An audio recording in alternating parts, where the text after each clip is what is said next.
सभी परिजनों को मेरा हार्दिक प्रणाम। आज हम फिर से सुनने वाले हैं हमारी परम वंदनीय माता जी का एक और संस्मरण जो भेजा है प्रदीप कुमार पांडे भैया जी ने, जो कि सेवानिवृत्त अंचल अध्यक्ष थे, पूर्णिया बिहार के रहने वाले हैं ये। तो सुनते हैं। सन 1980 की घटना है। मैं बीएससी पास करके अपने गांव आया हुआ था। मेरे चाचा जी परम पूज्य गुरुदेव व वंदनीय माता जी से जुड़े हुए थे। एक दिन उन्होंने कहा कि मेरे मित्र बच्चू बाबू किशनगंज में रहते हैं, तुम वहां चले जाओ। उन्हीं की देखरेख में किशनगंज में गायत्री शक्तिपीठ की स्थापना हो रही है। शक्तिपीठ में माता गायत्री की भव्य मूर्ति की प्राण प्रतिष्ठा की जाएगी। तुम वहां जाकर समयदान करो। मैंने पूछा, यह समयदान क्या होता है? चाचा जी ने मुस्कुराकर कहा, जब हम भगवान के काम में अपना समय लगाते हैं तो इसे समय दान कहते हैं। परम पूज्य गुरुदेव और परम वंदनीय माता जी की प्रेरणा से तुम्हारे जैसे लाखों युवक पूरे देश में भगवान का काम कर रहे हैं। तुम भी अपना समय भगवान के काम में लगाओ। निश्चित रूप से तुम्हारी बहुत तरक्की होगी, तुम्हारा भविष्य उज्जवल हो जाएगा। मैं खुशी खुशी किशनगंज के लिए चल पड़ा। वहां मेरी मुलाकात श्रीमान बच्चू बाबू से हुई। बच्चू बाबू ने बहुत ही प्रेम पूर्वक मेरा स्वागत किया, जैसे मैं उनका कोई सगा संबंधी हूँ। ऐसी आत्मीयता मुझे पहले कहीं और नहीं दिखी थी। अगले दिन बच्चू बाबू ने सभी कार्यकर्ताओं को बरामदे में बिठाया और उस दिन की कार्य योजना बनाने लगे। मैं शरीर से लंबा, तगड़ा और हट्टा कट्टा था। बच्चू बाबू ने मुझ पर अपनी दृष्टि टिकाई और कहा, तुम प्रचार प्रसार का कार्य देखोगी। तुम्हारे साथ 3 और लोग होंगे, परमानंद यादव जी, जगदीश जी और रत्नेश जी। तुम टोली नायक की भूमिका में रहोगे। जगह जगह बैनर लगाने हैं और घर घर जाकर गायत्री शक्तिपीठ की स्थापना की समारोह में आने का निमंत्रण देना है। बच्चू बाबू की मीटिंग समाप्त होते ही हम चारों भाई ढेर सारे बैनर लेकर प्रचार कार्य में निकल पड़े। किशनगंज की कई प्रमुख स्थलों पर बैनर लगाते लगाते शाम हो गई। हम लोग उस दिन का काम रोककर वापस लौट चले। वापसी में एक व्यस्त इलाका दिखा तो सभी ने वहां भी एक बैनर लगाने का मन बनाया। चारों तरफ नजर दौड़ाकर हमने एक सही जगह चुनी और उस जगह पर बैनर लगाने लगे। तभी वहां एक अनजान आदमी 4-5 लोगों को लेकर आया और अधिकार भरे स्वर में बोला, मेरे साथ चलो, पास में ही चूड़ी पट्टी है, वहां बैनर लगाना बहुत ही जरूरी है। हमें लगा कि ये लोग यहाँ के पुराने कार्यकर्ता हैं, सो हम लोग उनकी बात मानकर बैनर लगाने के बाद उन लोगों के साथ चल पड़े। चूड़ी पट्टी के पास एक पुल था। पुल को पार करते ही चूड़ी पट्टी का इलाका शुरू हो जाता था। हम लोग जैसे ही पुल के उस पार पहुंचे, उन लोगों की बातचीत का तरीका एकदम से बदल गया। सभी हमारे साथ जोर जबरदस्ती करने लगे और एक बैनर कांग्रेस के तत्कालीन अध्यक्ष रफीक आलम के आवास पर जबरन टंगवा दिया। बैनर टंगवाने के बाद उन लोगों ने शोर मचाना शुरू कर दिया कि हिंदू लोग चूड़ी पट्टी में आग लगाने के लिए आए हैं। शोर सुनते ही चूड़ी पट्टी के बहुत सारे लोग वहां धमके। इतने सारे लोगों को देखकर उसका हौसला बढ़ चुका था। फिर चीख चीख कर फिर से वही राग अलापने लगा, ये लोग चूड़ी पट्टी में आग लगाने आए हैं, इन्हें इसकी सजा मिलनी ही चाहिए। आग लगाने की बात सुनकर सभी आपे से बाहर हो गए और हम चारों पर टूट पड़े। उन लोगों ने घूंसे लात से हमारी पिटाई शुरू कर दी। सभी बहुत देर तक हमें बेरहमी से पीटते रहे। फिर उन्होंने हम चारों को बिजली के खंभे से बांध दिया। लोगों की भीड़ बढ़ती ही जा रही थी। सभी आक्रोश में थे। कोई कहता इनके हाथ पैर तोड़कर इन्हें अपाहिज बना दो, कोई कहता इन्हें यहीं काट कर दफना दिया जाए। उसी भीड़ से निकलकर एक व्यक्ति आगे आया। वह सिगरेट पी रहा था। उसने जलती हुई सिगरेट से हमारे चेहरे को दागदार बनाना शुरू कर दिया। चमड़ी पर रगड़ने से जब सिगरेट बुझ जाती तो वह बुझी हुई सिगरेट को फिर से जलाता और फिर से हम लोगों को दागना शुरू कर देता। तभी अचानक न जाने किधर से अपने भारी भरकम शरीर के बावजूद दौड़ती हुई सी आई और हम लोगों के आगे डटकर खड़ी हो गई। उसका मुखमंडल एक विस्मयकारी तेज से चमक रहा था। उसने लाल बॉर्डर की सफेद साड़ी पहन रखी थी। चूड़ी पट्टी में इस प्रकार भरी भीड़ के सामने अचानक किसी महिला का आ जाना आश्चर्यजनक था। महिला ने आवेश भरे स्वर में कहा, रुक जाओ। अब अगर किसी ने इन चारों में से किसी पर भी हाथ उठाया तो अच्छा नहीं होगा। पूरी भीड़ उस महिला की सर्द आवाज सुनकर एक बार तो सकते में आ गई, लेकिन अगले ही पल हम लोगों को सिगरेट से जलाने वाले व्यक्ति ने कहा, अगर हम नहीं रुके तो तुम अकेली औरत हमारा क्या बिगाड़ लोगी। तुम जिस रास्ते से आई हो उसी रास्ते से वापस चली जाओ। महिला की आंखों में अंगारे बरसने लगे। मुझे अकेली औरत समझने की भूल मत करना। पुलिस यहाँ पहुँचने ही वाली है। पुलिस के आते ही तुम सबके सब पकड़े जाओगे।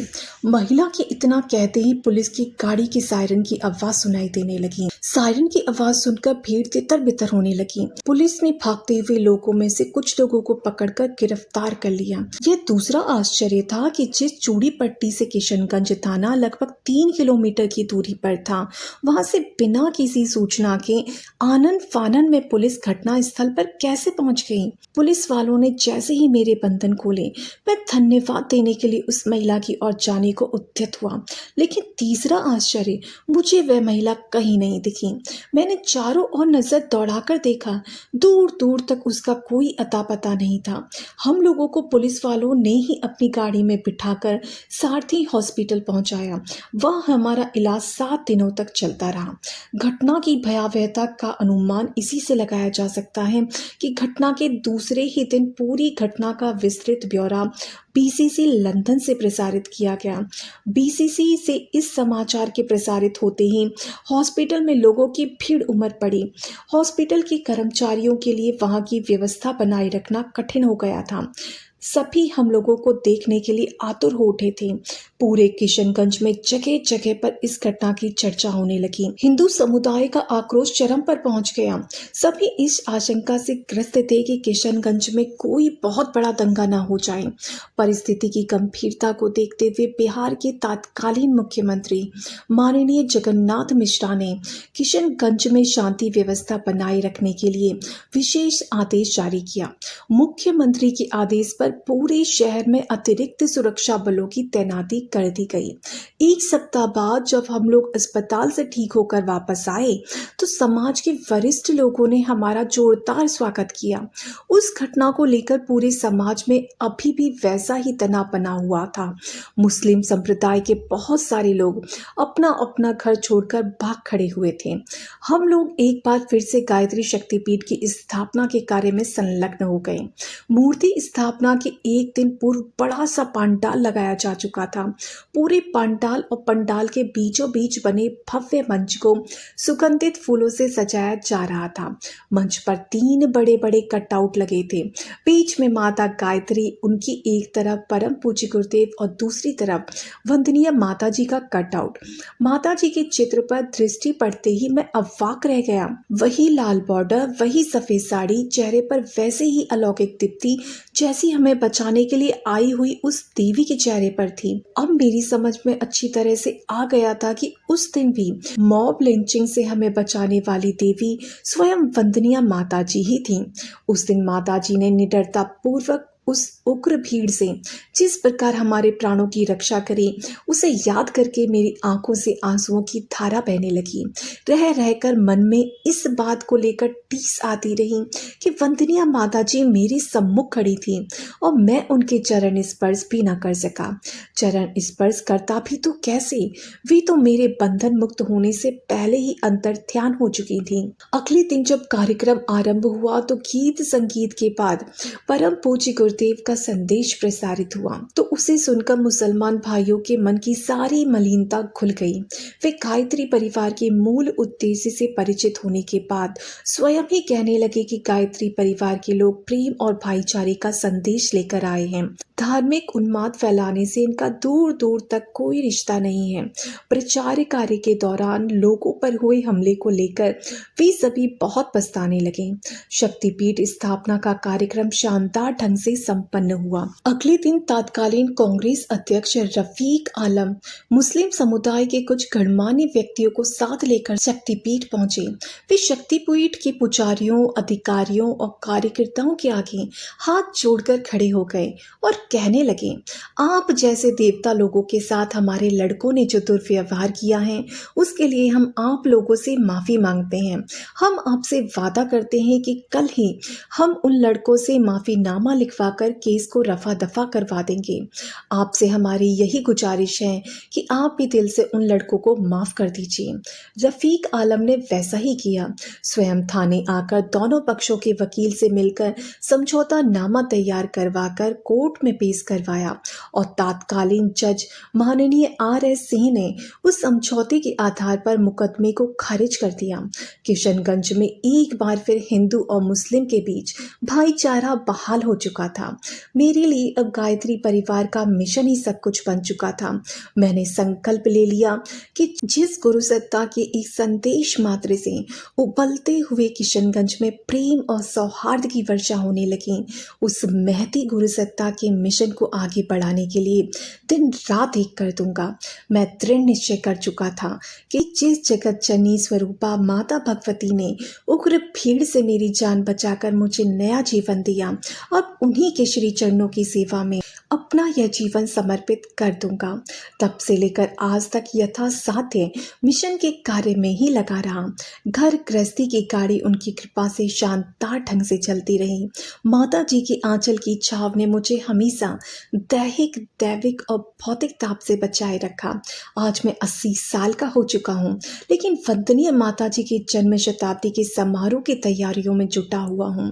वंदनीय माता जी का ध्यान करते हुए सुबह से शाम तक उमग उमग कर काम करता रहता हूँ। पिछले 9 दिसंबर से 12 दिसंबर 2025 के बीच पूर्णिया में संपन्न हुए 108 कुंडिया यज्ञ की तैयारियों में विगत 2 महीने से लगा हुआ था और अब इस यज्ञ को संपन्न करवाकर दूसरी 108 कुंडिया यज्ञ की तैयारियों के लिए दिल्ली की ओर चल पड़ा हूँ। इस उम्र में इतनी ताकत शक्ति स्वरूपा वंदनीय माता जी के वरदान से ही मिली है। तो ये सच में ही बड़ा प्रेरणादायक संस्मरण है कि किस प्रकार से अगर हम परम वंदनीय और माता जी और परम पूज्य गुरुदेव का कार्य में पूरे दिल के साथ लगते हैं, तो परम वंदनीय माता जी और परम पूज्य गुरुदेव हमें बचाने के लिए कहीं से भी प्रकट हो जाते हैं और हमें उस मुश्किल से बचा लेते हैं और बाद में मान सम्मान और प्रतिष्ठा भी प्रदान करते हैं। तो आशा करती हूँ आपको ये संस्मरण अच्छा लगा होगा। अच्छा लगा हो तो प्लीज़ मुझे लाइक एंड कमेंट करें ताकि मुझे पता चले कि आपको ये संस्मरण अच्छा लगा है। सभी को प्रणाम। जय गुरुदेव, जय श्री राम।